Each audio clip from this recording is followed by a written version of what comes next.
বাংলাদেশের রংপুর বিভাগকে অবহেলিত এবং এ বিভাগ বাংলাদেশের না এরকম মনে করতাম আমরা অনেকে, কিন্তু এই জেলায় চমক দেখিয়েছে শহীদ আবু সাইদ। বাংলাদেশটা স্বাধীন করার পেছনে যারা ভূমিকা রেখেছিল তার ভেতরে রংপুরের নাম এখন আমেরিকার হোয়াইট হাউসে পর্যন্ত উচ্চারণ হচ্ছে শহীদ আবু সাইদের নাম। কয়েকদিন আগে ডক্টর মোহাম্মদ ইউনুস গিয়েছিলেন অনুষ্ঠানে, যে কয়েকজনের নাম নিয়ে উনি কথা বলেছিলেন তার ভেতরে রংপুরের নাম আছে।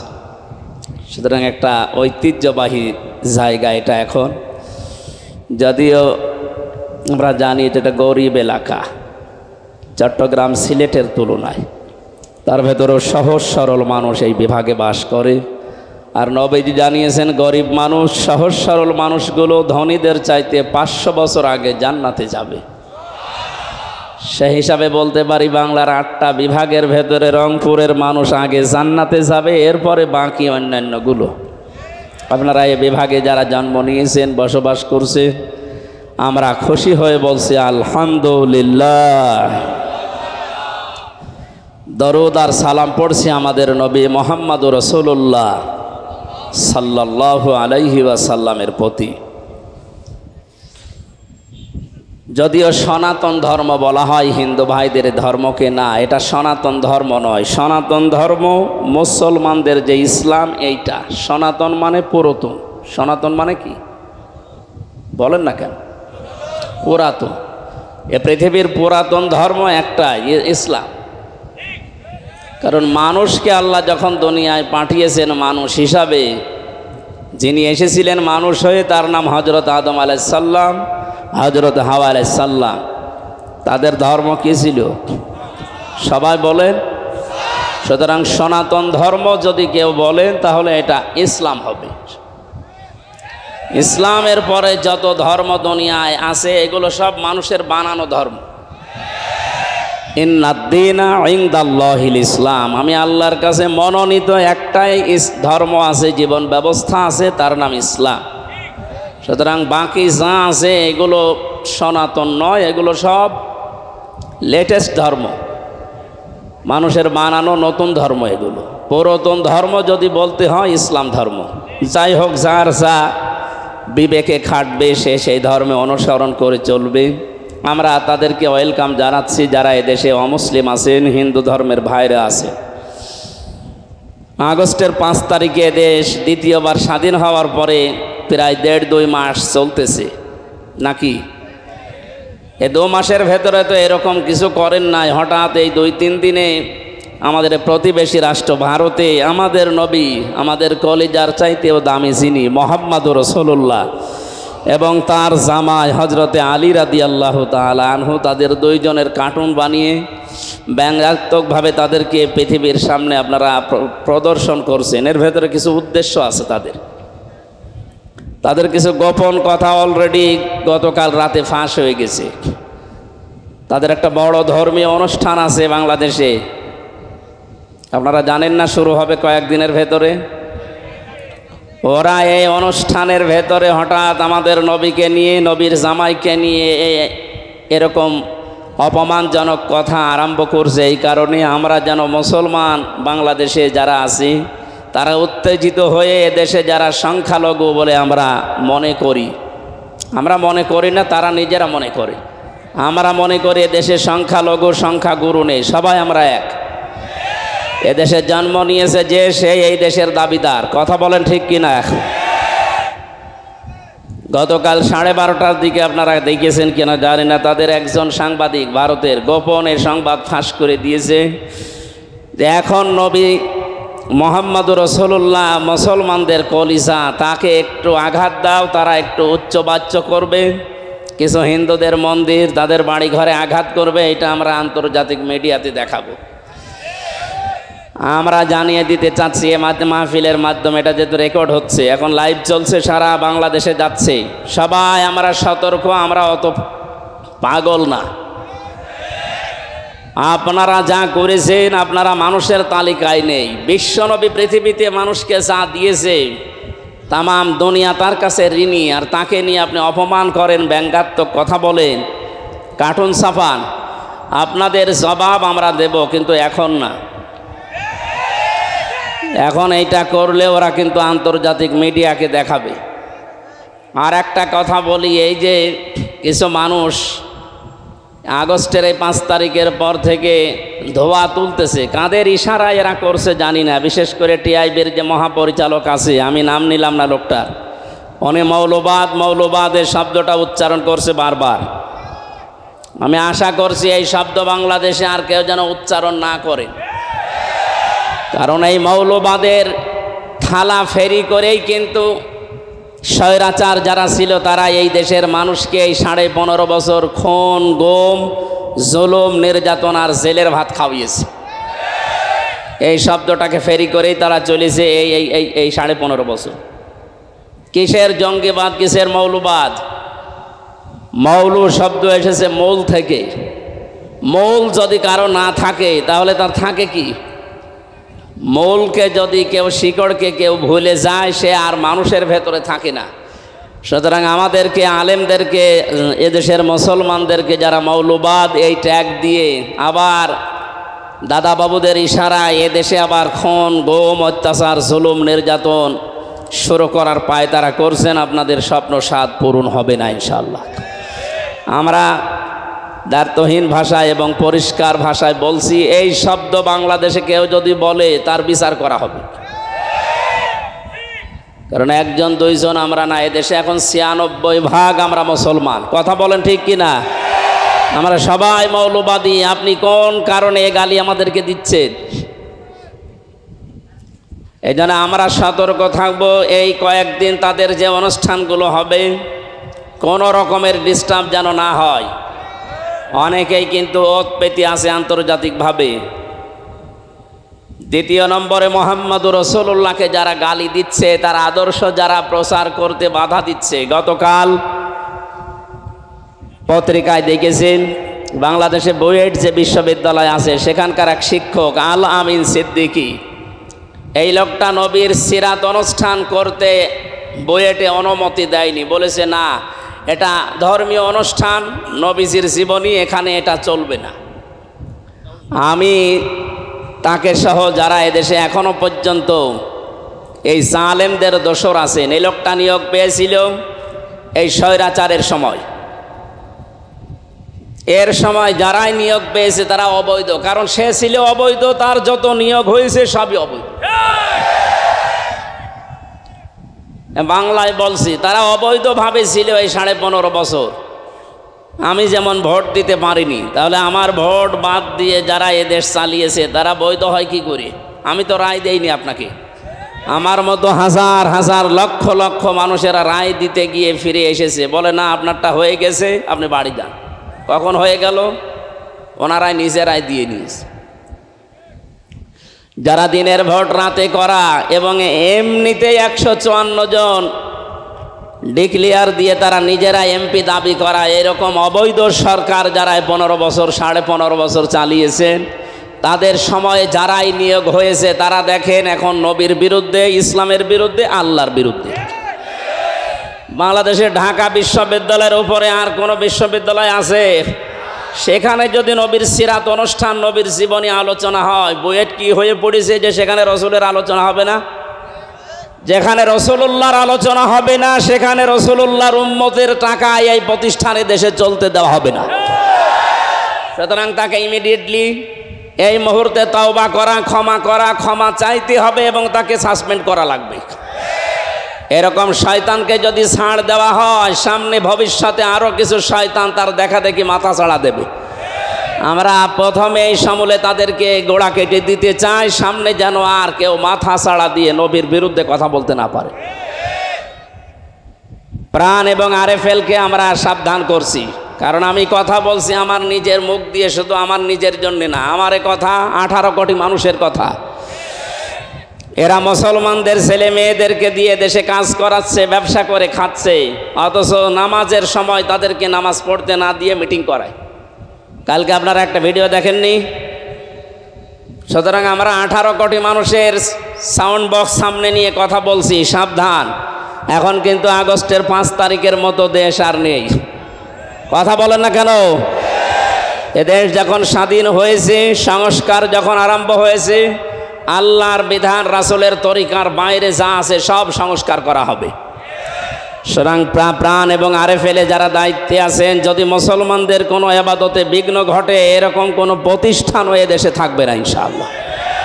আমি সাবধান করার পরে আজকে তাফসীরুল কোরআন মাহফিলে সূরা হুদ থেকে মাত্র 2টা আয়াত পড়েছি। তাফসীর আকারে কথা বলতে আর চেষ্টা চালাবো, আমা তাওফীকি ইল্লা বিল্লাহ। লক্ষ লক্ষ নবী আল্লাহ দুনিয়ায় পাঠিয়েছিলেন, তার ভেতরে মাত্র 25 জন নবীর নাম আল্লাহ কোরআনে দিয়েছেন। কয়জন? এর ভেতরে একজন নবীর নাম ছিল হুদ। নাম কি? হযরতে হুদ আলাইহিস সালাম। নবীদের নাম শুনলে আলাইহিস সালাম বলা লাগে। এখন বিশ্ব রোড সহ বাংলাদেশের বিভিন্ন বড় বড় সেতু যেগুলো, সেখানে চোখ দিলেই দেখতে পাবেন আমাদের জাতির পিতা হযরত ইব্রাহিম আলাইহিস সালামের নাম লেখা আছে। আগে জোর করে অনেকে জাতির পিতা সেজেছিল, তাদের নামকে জনগণ নামিয়ে আসল যেটা জাতির পিতা তাকে আল্লাহ বান্দারা টাঙিয়ে দিয়েছে। এই শব্দটা খেলা চোরা না, ভেল তামাশা না, ইয়ারকি মারার জায়গা না। মিল্লাতা আবিকুম ইব্রাহিম হুয়া সাম্মাকুমুল মুসলিমিন। আল্লাহ তাআলা বলেন তোমাদের জাতির পিতার নাম ইব্রাহিম আলাইহিস সালাম, আর তিনি তোমাদের নাম রেখেছেন মুসলমান। আমাদের নাম যে মুসলমান, এই নাম রাখা আমাদের বাবার। কার? কি পেলেন এখান থেকে? সূরা হজের 78 নম্বর আয়াতের মাঝের অংশে আছে, খুব খেয়াল করে শুনুন। বাবাদের 13টা দায়িত্ব আছে। সন্তান শুধু জন্ম দিলেই হয় না, অনেককে তো জন্ম দিয়েই চলে যাচ্ছে। ও কি ইহুদির সাথে বিয়ে করে না খ্রিস্টানের সাথে বিয়ে করে সে দেখা দেখি নেই। যে 13টা দায়িত্ব আছে বাবা জন্ম দেওয়ার পরে মায়ের, তার 13টার প্রথম নাম্বারে তার একটা সুন্দর অর্থবোধক নাম রাখা, আর 13 নম্বরে তার একটা সৎ এবং উত্তম পাত্র পাত্রী দেখে বিবাহের বন্দোবস্ত করা। কোন মুসলমান কোন অমুসলিমকে বিয়ে করতে পারে এটা কোরআনের নির্দেশ যে পারে না, সূরা বাকারার ভেতরে আছে। কথা বলেন না কেন? স্পষ্ট নিষেধ। সূরা বাকারা 221-22 নম্বর আয়াতে আছে, যতক্ষণ কোনো অমুসলিম মুসলমান না হবে, সে যত সুন্দরী হোক, যত অর্থ সম্পদের মালিক হোক, তাকে মুসলমানের বিয়ে করা জায়েজ নেই। অথচ এ দেশে আমরা অনেক কিছু দেখতে পেলাম, খালি জন্ম দিয়ে ছেড়ে দিয়েছে। এর নাম রাখাও ঠিক নেই, এর বিয়ে শাদীও ঠিক নেই। আমাদের যিনি পিতা হযরত ইব্রাহিম নবী, তিনি নাম রেখেছেন কেমন সুন্দর, মুসলিম, আত্মসমর্পণকারী। সুবহানাল্লাহ বলতে পারেন নাই? এটা বাবাদের দায়িত্ব। যারা বাবা আছে এখানে, সন্তানের নাম রাখবেন এমন যে নামটার সাথে একটা অর্থের মিল পাওয়া যায়। সেদিন আমি একটা দোকানে লেখা দেখলাম মিহাদ স্টোর। না, এটা ঠিক হয়নি। সে হয়তো কোরআনের কোনো শব্দ দেখে রেখেছে। মিহাদ মানে নিকৃষ্ট জায়গা। জাহান্নামের যে জায়গাগুলো আছে তার ভেতরে একটার নাম কি? মিহাদ।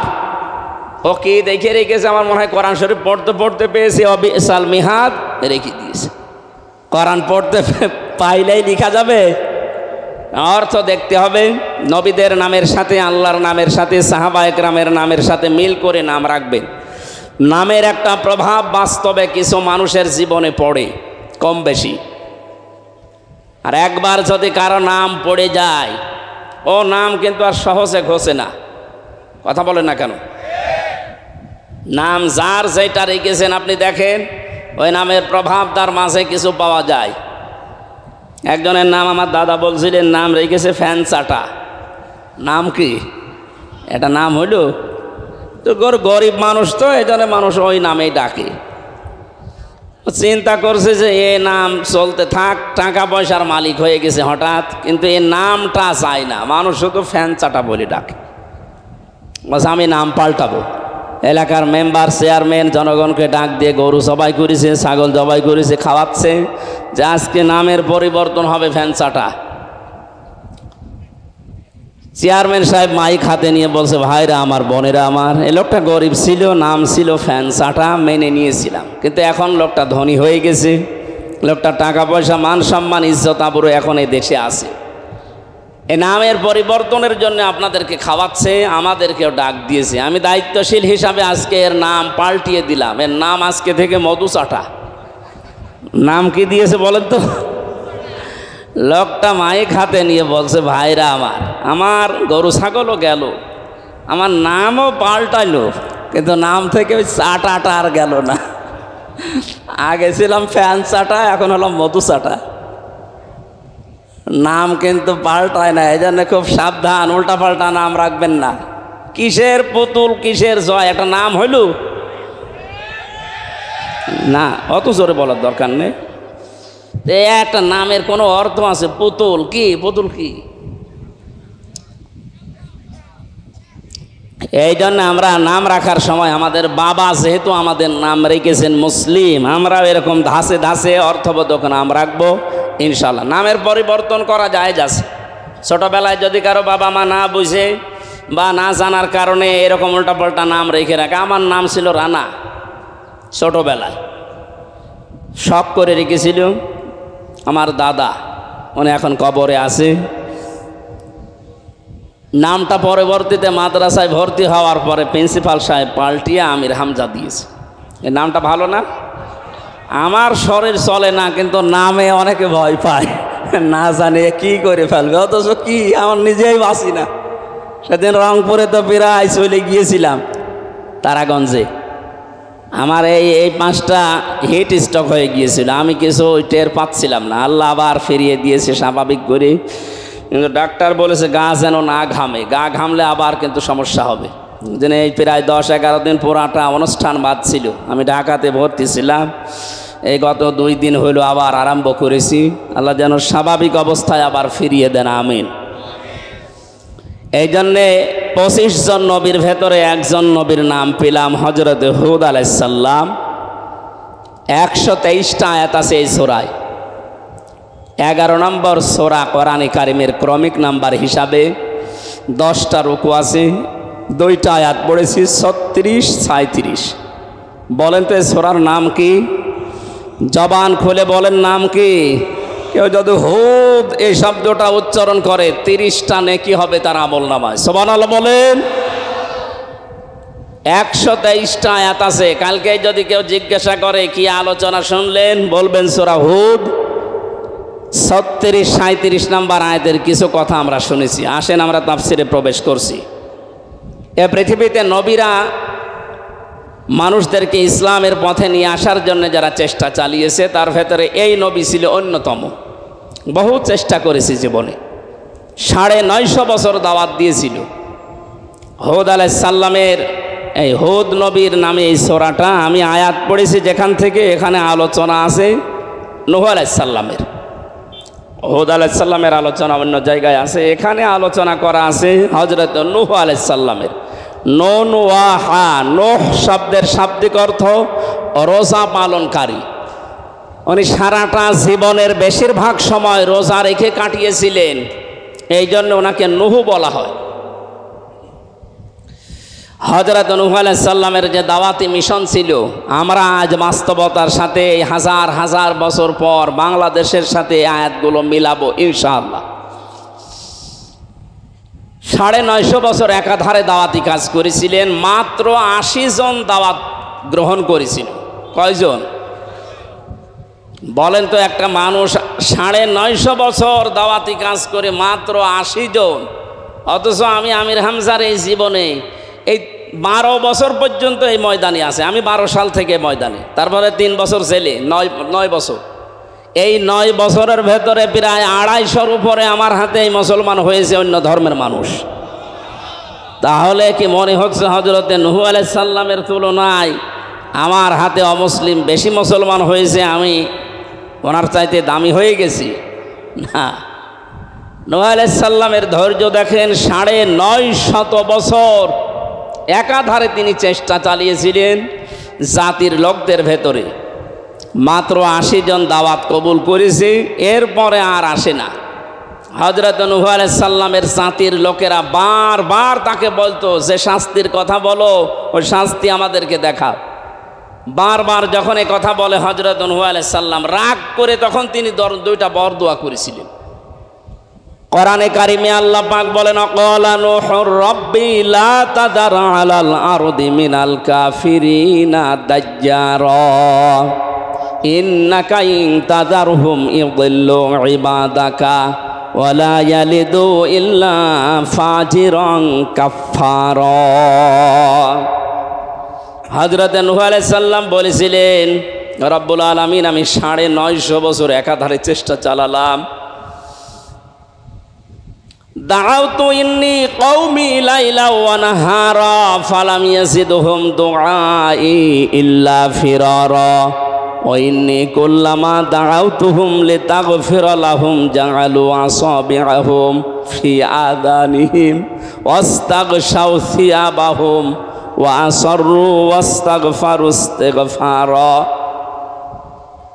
বারবার আমি তাদেরকে একবার দুইবার না দিনে গিয়েছি, রাতে গিয়েছি, সকালে গেছি, বিকেলে গেছি, জাতির লোকের কাছে সব সময় 24 ঘন্টা আমি দাওয়াতের কাজ করতাম।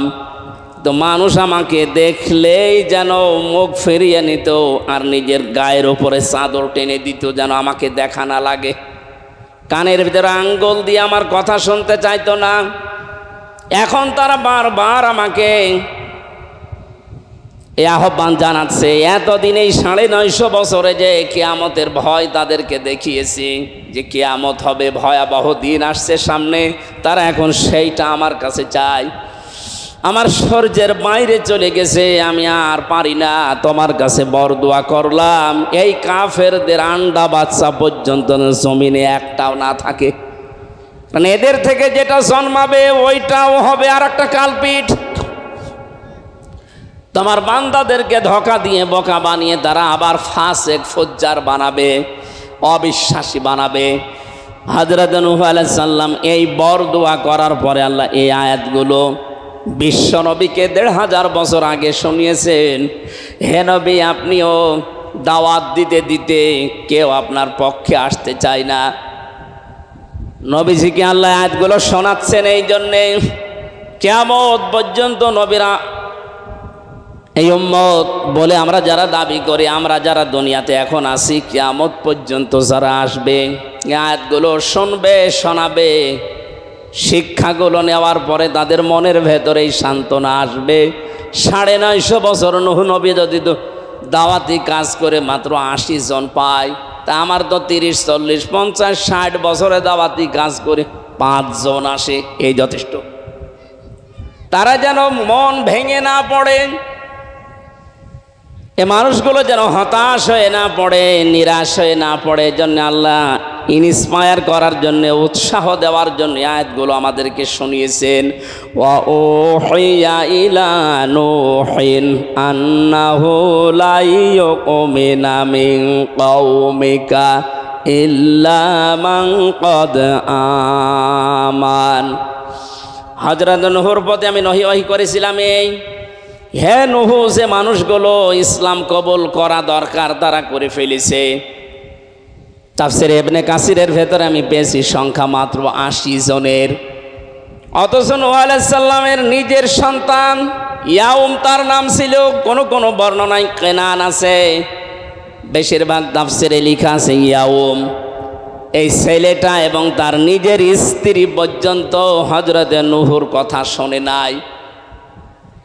80 জন মাত্র আসার পরে আল্লাহ আয়াত নাজিল করলেন, নবীজিকে জানালেন, আমি নূহর প্রতি ওহী করেছিলাম, নূহ যে 80 জন এসেছে ঈমান কবুল করার, লা ইউমিনা মিন কওমিকা, তোমার কওম জাতির ভেতরে আর কেউ ঈমান আনার মতো নেই। কারণ মানুষ ঈমান আনবে কিনা তার ভেতরের অবস্থা আমরা যদি নাও জানি, জানে কে? আরো জোরে বলেন। এখানে 2টা শিক্ষা পেয়েছি আমি। আপনাদের কষ্ট হচ্ছে? খুব খেয়াল করে শুনবেন, আমি সরাসরি কোরআন থেকে বলছি। কোন মানুষের হাতে আল্লাহ হেদায়েত নামক সম্পদটা দেননি, শুধু নিজের হাতের ভেতরে রেখে দিয়েছিলেন। দুনিয়ায় যদি কারো হাতে আল্লাহ এটা দিয়ে দিতেন, আমার যতটুকু ধারণা আছে আমি পর্যন্ত ইসলাম কবুল করতে পারতাম না, আমিও ইসলামে আসতে পারতাম না। কারণ আমার ব্যাকগ্রাউন্ড পেছনে যারা আছে এরা ওই রকম না, আমি নাম নিলাম না তাই। আমার পেছনে যারা আছে এই পেছনে না, আমার বংশে এই মানুষগুলোর যে চরিত্র, আচরণ, ওদের যে অ্যাক্টিভিটি, যে কাজকর্ম, হেদায়েত যদি আল্লাহর হাতে না থাকতো আমার মনে হয় আমারও ওই রকম হওয়া লাগতো। বিশ্ব নবীর হাতে আল্লাহ দেননি। নবীজি নিজের আপন চাচা আবু তালিব যখন ইন্তেকাল করবে, মারা যাবে, তখন তার মাথার কাছে বসেছিলেন, ডাক দিয়ে বলেছিলেন, ইয়া আম্মি আবি তালিব, লা ইলাহা ইল্লাল্লাহ হাজ্জুল্লাহ কাইনদাল্লাহি ইয়াউমাল কিয়ামাহ, রাহুল বুখারী। হে চাচা, আপনার জোরে বলা লাগবে না, মানুষ শুনবে, আপনাকে অপমান করবে, খারাপ বলবে, এই জন্য জোরে বলার দরকার নেই। আমার কানের কাছে মুখটা নিয়ে আস্তে করে বলেন, লা ইলাহা ইল্লাল্লাহ মুহাম্মাদুর রাসূলুল্লাহ বলার দরকার নেই, ওটার পরিচয় আমি নিজেই। আপনি শুধু আল্লাহর একাত্মবাদের স্বীকৃতি দেন। আমি নবী মুহাম্মাদুর রাসূলুল্লাহ আপনাকে গ্যারান্টি দিলাম, কিয়ামতের দিন আল্লাহর দরবারে ঝগড়া করে আপনাকে আমি জান্নাতে নিয়ে যাব। পাশে যারা দাঁড়িয়েছিল তারা উল্টাপাল্টা কথা বুঝিয়েছে, নেতা পড়বা, সারা জীবন বাপ দাদার ধর্ম মানলে এখন ভাতিজার নতুন ধর্ম গ্রহণ করে কলঙ্কিত হবা। ও আর পড়ে নাই, ডাক দিয়ে বলেছিল, ভাতিজা মোহাম্মদ আমারে মাফ করে দিও, আমি তোমারে কালেমা পড়তে পারলাম না। নবীজির মন খারাপ হয়ে গেল, কারণ মাফ করার মালিক নবী না আল্লাহ। আরো জোরে বলেন।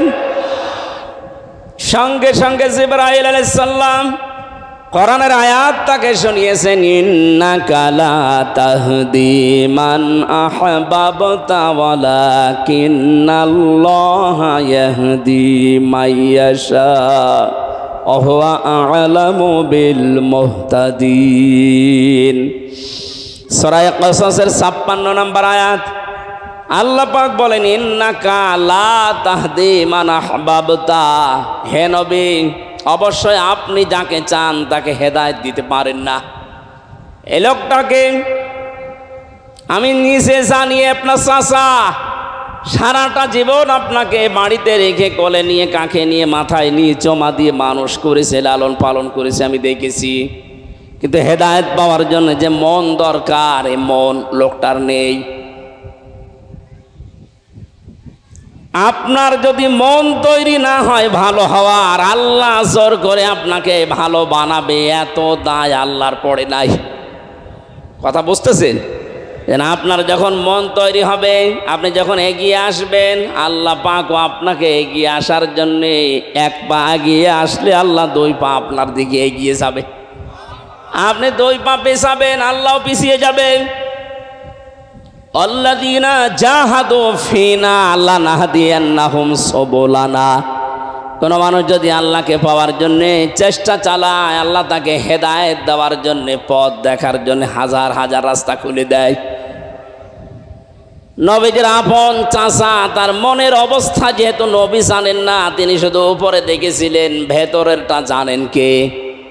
আরো জোরে বলেন। যেই বলেছে, ভাতিজা আমাকে মাফ করে দিও, তোমার এই ধর্ম এখন মেনে নিলে মানুষ আমাকে কাপুরুষ বলবে, মানুষ আমাকে ভীরু বলবে, ভীতু বলবে। তার মনের অবস্থা দেখে আল্লাহ তাকে হেদায়েত দেয়নি, ওই বেঈমান অবস্থায় বিদায় দিয়েছে। অহুয়া আ'লামু ইসমে তাফজিল। আল্লাহ পাক বলেন, হে নবী সবচাইতে বেশি ভালো জানি যে হেদায়েত পাওয়ার যোগ্যতা কার আছে। আপনি চিন্তা করেন তো, এখান থেকে হযরত নূহ আলাইহিস সালাম হেদায়েতকে পাবে না পাবে এটা তিনি জানতেন না, কারণ নবীদের হাতে আল্লাহ এটা দেয়নি। নবীদেরকে বলেছেন চেষ্টা চালাও। হযরত নূহ আলাইহিস সালাম চেষ্টা চালিয়ে দেখলেন যে 950 বছরে মাত্র 80 জন। তার মন খারাপ হয়ে গিয়েছিল। আল্লাহ পাক আবার জানিয়ে দিলেন, আন্নাহু লা ইউমিনা মিন কওমিকা। এই যে লাং শব্দ দিয়েছেন, ইউমিনা, এটা মোজারে, বর্তমান, ভবিষ্যৎ, প্রেজেন্ট, ফিউচার। কেন ইউমিনার আগে লাম দিলেন? জাতির লোকদের ভেতরে যারাই ছিল ওই সময়, হযরতে নূহ আলাইহিস সালামকে আল্লাহ লাং দিয়ে জানিয়ে দিলেন, সামনে যারা আছে আপনার, এদের আপনি এখন আর চেষ্টা করেও দিনের দিকে, ইসলামের দিকে আনতে পারবেন না, কারণ তাদের আর সেই মন নেই। তাফসিরে ফি জিলালিল কোরআনে দ্বিতীয় পয়েন্টে লেখা আছে, 1 নম্বরে তাদের মন নেই, 2 নম্বরে পাপাচার, পাপ করতে করতে তারা এমন জায়গায় পৌঁছিয়েছে ওখান থেকে ফিরে আসার মতো তাদের কায়দা নেই। 2টা শিক্ষা পেলাম এখান থেকে। এক নম্বরে জাতির লোকের যখন মন থাকবে না হেদায়েত পাওয়ার জন্য, ইসলাম মানার জন্য, দিন মানার জন্য যখন মানুষ এগিয়ে আসবে না, চেষ্টা চালাবে না, মন তৈরি হবে না। দুই নম্বরে যখন নাফরমানি, গনা, পাপ এগুলো করতে করতে সর্বশেষ সীমানায় পৌঁছিয়ে যাবে, ওই জাতিকে আল্লাহ পাক তখন হেদায়েতের মতো মহা মূল্যবান সম্পদ থেকে চিরবঞ্চিত করে দেবে। পৃথিবীর ইতিহাসে যুগে যুগে আমরা এটাই পেয়েছি। যেমন ফেরাউন, ওর একদিকে মন ছিল না, দুই নম্বরে সে অপরাধ করতে করতে এমন জায়গায় পৌঁছিয়েছিল, তার সীমা যখন পার হয়ে গেছে তখন আল্লাহ তাকে আর হেদায়েত দেয়নি। ও কিন্তু শুধু স্বীকার করেছিল আন্নাহু লা ইলাহা ইল্লাল্লাযী আমানাত বিহি বানু ইসরাঈল ওয়া আনা মিনাল মুসলিমিন। এদিকে তাকান, শুধু শোনার জন্য শুনছেন, বলার জন্য বলছি না। আমার প্রতিটি কথায় শিক্ষা বের করব আমরা। হাজার হাজার বছর আগে মুসা আলাইহিস সালামের জামানায় এই যে লোকটার নাম বললাম, এই ফেরাউন, কোরআনে কারিমে যেহেতু তাকে ফেরাউন নামে ডাকা হয়েছে, যেহেতু ওই দেশে যারাই দায়িত্বে ছিল তাদের এই রাষ্ট্রীয় নামটাই ছিল ফেরাউন। এদেশের যিনি দায়িত্বে আছে এখন ডক্টর মোহাম্মদ ইউনূস, কিন্তু ওনাকে আমরা জানি অন্তর্বর্তীকালের প্রধান উপদেষ্টা। তাহলে এই দেশে দায়িত্ব পালন যিনি করছেন তার নাম অন্তর্বর্তীকালীন সরকারের প্রধান উপদেষ্টা। এটা কি তার নাম নাকি? কথা বলে না কেন? ওনার নাম ডক্টর মোহাম্মদ ইউনূস। মুসা নবীর জামানায় মিশরে যারা দায়িত্ব পালন করত ওই সময় তাদের নাম হয়তো আলাদা আলাদা ছিল। আমি 5টা নাম পেয়েছি তাফসিরে ফেরাউনের। কিন্তু ওই যেমন দেশে দায়িত্ব পালন করলে, এখন যেমন দায়িত্বে থাকলে তাকে প্রধানমন্ত্রী বলা হয়, রাষ্ট্রপতি বলা হয়, কিন্তু এটা নাম না, এটা একটা পদবি। ওই সময়ের পদবি ছিল ফেরাউন। এই লোকটা একদিকে মন নেই হেদায়েত পাওয়ার জন্যে, 9টা মুআজিজা হযরত মুসা আলাইহিস সালাম তাকে দেখিয়েছিলেন, একটাতেও তার মন গলে নাই। 2 নম্বরে এই মানুষটা পৃথিবীর ময়দানে জুলুম, অত্যাচার, নির্যাতন, স্বৈরাচারী কাজ এত বেশি করেছিল, তার সীমা যেটা সে পার করে ফেলেছিল। তাফসিরে ফি জিলালিল কোরআনে মুফাসসিরে আয়াতে 2টা বিষয় আরো দিয়েছেন। 1 নম্বরে সে স্বীকৃতি দিয়েছিল আল্লাহর, কিন্তু রেসালাতের স্বীকৃতি সে দেয়নি। একটু খেয়াল করেন, আলেমদেরকে আমি বলছি এবার, হযরতে মুসা নবীর জামানায় যেই লোকটা ডুবে যাচ্ছিল, হাত্তা ইযা আদরাকাহুল গরাক, যখন ডুবে যাচ্ছিল সমুদ্রে, ওই সময়ে যদি বলতো লা ইলাহা ইল্লাল্লাহ মুসা কালিমুল্লাহ, আল্লাহ ওরে মাফ করে দিত। কিন্তু আল্লাহর ঘোষণা, একাত্মবাদের ঘোষণা পর্যন্ত দিয়েছিল, আন্নাহু লা ইলাহা ইল্লাল্লাযী আমানাত বিহি বানু ইসরাঈল। ও ঘোষণা দিয়েছে আমি ঈমান আনলাম ওই আল্লাহর উপরে যার উপরে ঈমান এনেছে বনি ইসরাঈলরা। কিন্তু আর একটা ঘোষণা যে ঈমান আনতে হলে দেওয়া লাগে, রেসালাতের ঘোষণা। ওই জামানায় যেহেতু মুসা আলাইহিস সালাম নবী রাসূল ছিলেন, তার রেসালাত স্বীকৃতি দেওয়া, ঘোষণা করা, মেনে নেওয়া, এটা ঈমানের অঙ্গ।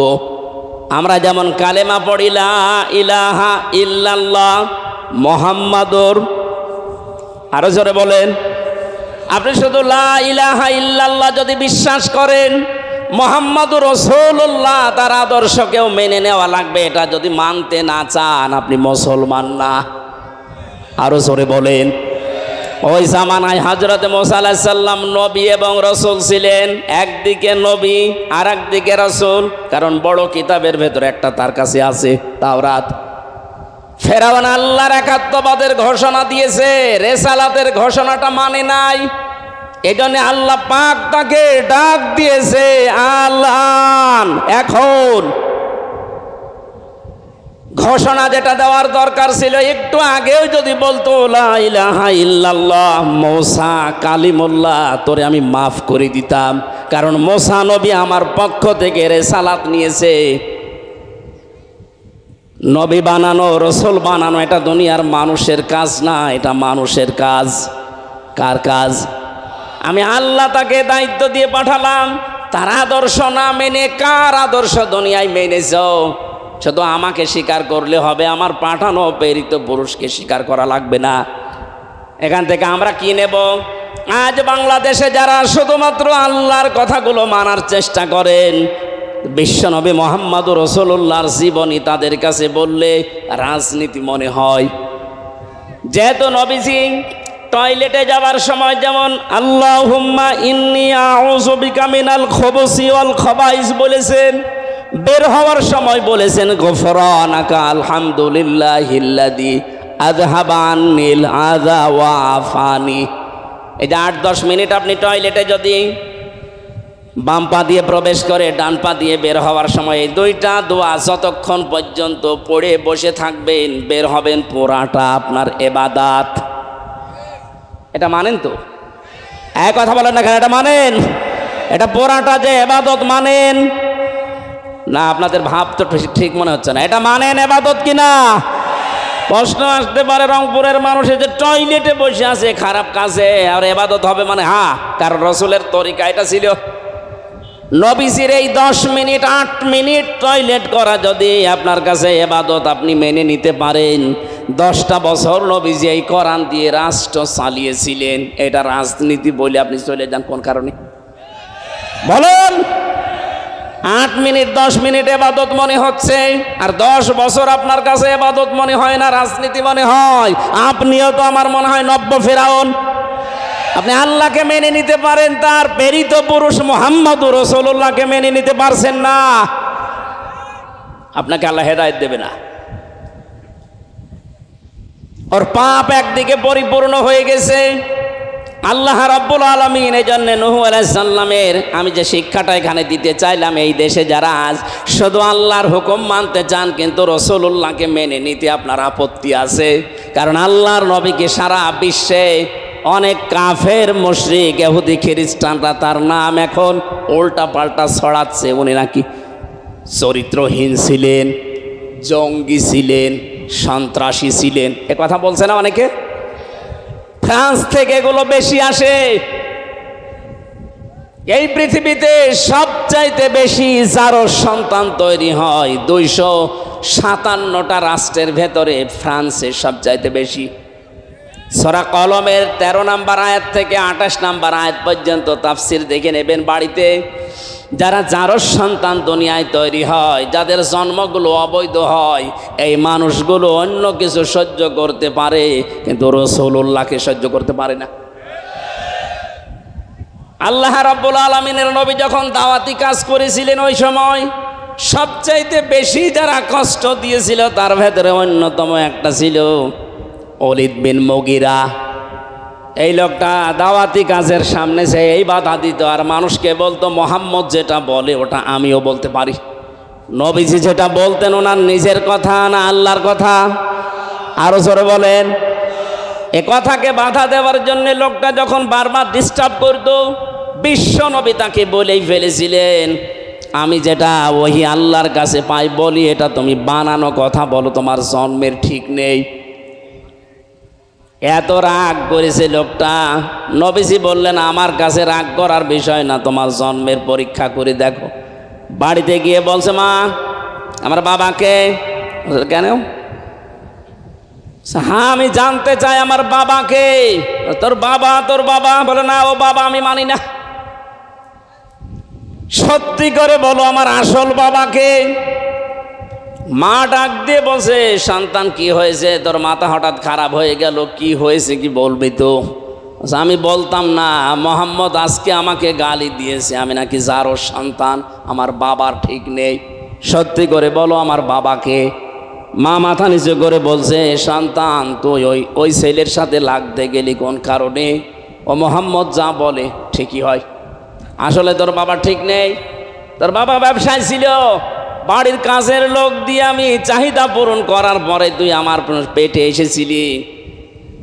এটা পৃথিবীর ইতিহাসে প্রমাণ হয়ে গেছে। বিশ্ব নবীকে যারা মানে না, নবীর আদর্শ যারা গ্রহণ করে না, নবীজির কাছে যারা বাধা দেয়, এদের জন্ম উল্টাপাল্টা আছে। আমি শুধু ইঙ্গিত দিলাম, নাম নিলাম না। এই দেশে আজ হাজারো মানুষ রসুলের এই 10 বছর তিনি যে রাষ্ট্র চালিয়েছিলেন এটা রাজনীতি বলে উড়িয়ে দেয়, উনি মানতে চায় না। তার মানে রসুলের রেসালাতকে যারা মানে না, ওদের জন্মের ভেতরেও ঝামেলা থাকতে পারে। এবার দেখেন কত দূর গেল। আপনি নামাজ পড়া, রোজা করা আল্লাহর হুকুম, সে আল্লাহর একই তো হুকুম ছিল, আতিউল্লাহ ওয়া আতিউর রাসূল। কথা বলেন ঠিক কিনা?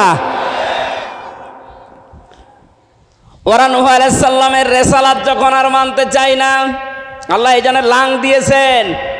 আল্লাহকে মানবেন, তার প্রেরিত পুরুষ যারা, তাদেরকে আপনি মানেন না, আপনাকে আল্লাহ চির বঞ্চিত করে দেবে তার হেদায়েত থেকে। হযরত নূহ আলাইহিস সালামকে আল্লাহ ওহী যখনই দিয়েছেন তখনই কিন্তু লাং দিলেন, আন্নাহু লা ইউমিনা মিন কওমিকা। আমি আয়াতটার তাফসীর একটা দুইটা না, বিশ্ববিদ্যালয়ে যখন ছিলাম আমি প্রায় 28টার উপরে এক জায়গায় মিলিয়েছি। আল্লাহ কেন লাং দিলেন? অথচ হেদায়েত দেওয়ার, ঈমান গ্রহণ করার জন্যই তো আল্লাহ নবীদেরকে পাঠান, অথচ লাং দিয়ে জানিয়ে দিলেন যে ওরা কখনো আর ঈমান আনবে না। কি কারণ? কি যতগুলো কারণ পেয়েছিলাম আমার মাথা ঘুরে গেছে। কি বলতে চাচ্ছেন আল্লাহ? লাং শব্দ বারবার বলছি কেন? যারা এখানে আলেম আছে, আরবি গ্রামার যারা জানে, মোসারের আগে বর্তমান, ভবিষ্যৎ, প্রেজেন্ট, ফিউচার এরকম শব্দ গঠন করা যেখানে আরবিতে, এর আগে লাং যদি আসে অর্থ হয় কখনো হবে না। আল্লাহ বলছেন, হে নূহ, ওরা ঈমান আর আনবে না। তাহলে এই দোষ কি যারা ঈমান আনে নাই তাদের, না আল্লাহর? অবশ্য আল্লাহর। রংপুরের লোক তো না। এখানে প্রশ্ন আসতে পারে, তাহলে আল্লাহ যেহেতু লাং দিল না, ঈমান আর আনবে না, তাহলে দোষ ওদের হয় কি করে? ওই যে জবাব কয়েকটা আমি বের করলাম তাফসীর থেকে, তার অন্যতম এই মানুষগুলোর 1 নম্বরে মন ছিল না, 2 নম্বরে তারা জুলুম, অত্যাচার, নির্যাতন আর পাপ করতে করতে এমন জায়গায় পৌঁছিয়েছে যেখান থেকে ফিরিয়ে আসা আর সম্ভব না। যখন মানুষের পাপ পরিপূর্ণ হয়ে যায়, ইন্নামা নুমলি লাহুম লিয়াজদাদু ইসমা ওয়া লাহুম আযাবুম মুহিন। সূরা আলে ইমরানের 178 নম্বর আয়াতের শেষের দিকে আছে, আল্লাহ পাক বলেন, মানুষের পাপ যখন একেবারে খাপের খাপ মিলে যায়, আর জায়গা নেই পাপ করার, এই মানুষগুলোকে তখন আমি আল্লাহ আযাবে মুহিন, অপমানজনক শাস্তি দেওয়ার জন্য দুনিয়ায় ফেলে দেই। সুতরাং আমরা আজ বাস্তবতায় দেখতে পাচ্ছি, হাজার হাজার বছর আগে নূহ আলাইহিস সালামের জামানায় যেটা ঘটেছিল, আমার মনে হয় 2024 সালের 5 আগস্টের আগে ঠিক ওই রকম কিছু ঘটেছে। কেন বললাম এটা বলেন তো? সূরা আনামের 44 নম্বর আয়াতটা একটু বাড়ি যে মিলাবেন, আমি ইঙ্গিত দিচ্ছি শুধু। আগস্টের 5 তারিখের সাথে কত মিল দেখেন। ফালাম্মা নাসু মা যুক্কিরু বিহি ফাতাহনা আলাইহিম আবওয়াবা কুল্লা শাইইন হাত্তা ইযা ফারিহু বিমা উতু ফাআখাযনাহুম বাগতাতান ফাইযা হুম মুবলিসুন। এটা আছে সূরা আনামের 7 নম্বর পারার 12 নম্বর পৃষ্ঠার 1ম নম্বর লাইনে 44 নম্বর আয়াতে আছে। এটা তাফসিরে ফি জিলালিল কোরআনে পাবেন। যখন আমি তাদেরকে আমার আয়াতগুলো দিলাম, আমার নিদর্শন, আমার আইন আর কানুন, আমার হুকুম, এগুলো জানার পরে মানুষগুলো ভুলে গেল। এ ভুলে যাওয়ার পরে তাদের শান্তি, স্বস্তি, নিরাপত্তা ফিরে পাওয়ার জন্যে যত রকমের দরজা আছে আমি আল্লাহ সব খুলে দিলাম। প্রশ্ন আসতে পারে, তারা অপরাধ করে আর তাদেরকে আল্লাহ নিয়ামত দিয়ে ভরে দেয়, মানে কি? হ্যাঁ, কারণ আছে। মানুষ যখন অপরাধ করতে করতে সীমা ছাড়িয়ে যায়, তখন আল্লাহ পাক তাকে নিয়ামত দিয়ে ভরে দেয়। যে লাফ ফাতাহনা আলাইহিম আবওয়াব, বাবের বহুবচন আবওয়াব, কুল্লা শাইইন, কোনো দরজা আল্লাহর বাকি রাখে না, যেখান থেকে যা দেওয়ার সব আল্লাহ তাদেরকে দিয়ে ভরে দেয়। অথচ আগের আয়াতে ছিল কি, যে মানুষগুলো আল্লাহর আদেশ ভুলে যায় তাদেরকে আল্লাহ নিয়ামত দিয়ে ভরে দেয়। এ পুরা সিস্টেম উল্টা। 2006 সালের দিকে তাকান, এই যে আগস্ট মাসের 28 তারিখে যারা এই দেশে মানুষ পিটিয়ে হত্যা করার পর লাশের ওপরে ড্যান্স দিয়েছিল, এটা পৃথিবীর ইতিহাসের আগে হয়েছে কিনা আমি জানি না। পৃথিবীর ইতিহাসে এর আগে হয়েছে কিনা আমি শুনিনি, কোনো জায়গায় পড়িও নি যে মানুষ হত্যা করার পরে তার লাশের ওপরে কেউ ড্যান্স দিতে পারে। কথা বলছে না কেন? এটা আমি নিজে দেখেছি 6 সালের আগস্টে, এই অক্টোবরের 28 তারিখে না বানালাম, এটা হয়নি। এই অক্টোবরের 28 তারিখে এটা হয়েছিল। 28শে অক্টোবর জসিম ভাইকে হত্যা করার পরে ঢাকার রাজপথে তার লাশের ওপরে ড্যান্স দিয়েছে।